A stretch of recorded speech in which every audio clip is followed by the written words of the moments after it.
I was thinking about this the other day, which is why do we have government, right? And human beings aren't good at scale. Like, we're not made for it. We're made to max out at about 150, and we're really good, right? And then when it starts to get bigger, things start to break. And so 10,000 years ago when we started farming, that's when things really started to get hairy. And because now we were able to produce enough food and have enough resources for intellectual classes, standing armies, and just a population size that we're not made to live in, these large sizes. And so where we cannot look after ourselves, we must ask a group of people will choose you, say, hey, listen, we clearly can't do it all because there's too much of it, it's too big, I don't even know who everybody is, so I need your help. And so sort of, I can understand the concept of the formation of government, which is a group of people who people say, can you help us out? And they'll say, we'll look after the farm, you guys look after this, and they sort of divide and conquer, right? It makes perfect sense.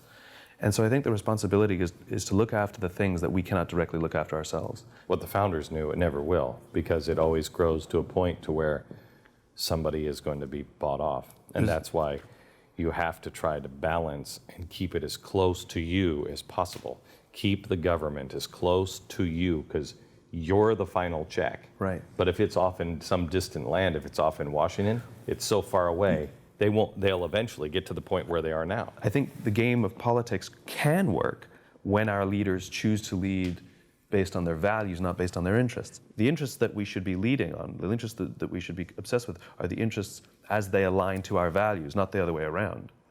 It has to be values first.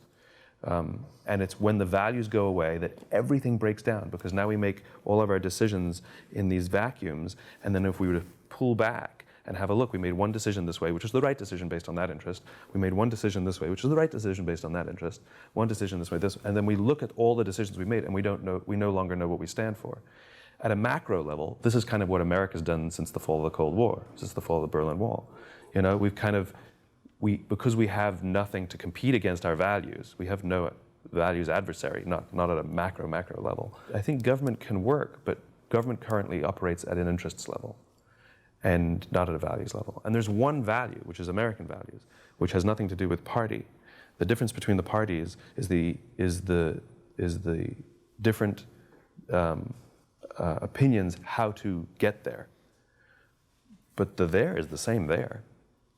So this is the thing. You believe it still is? Yeah, if you believe in the Declaration of Independence, yeah. A lot of people don't. That's complicating.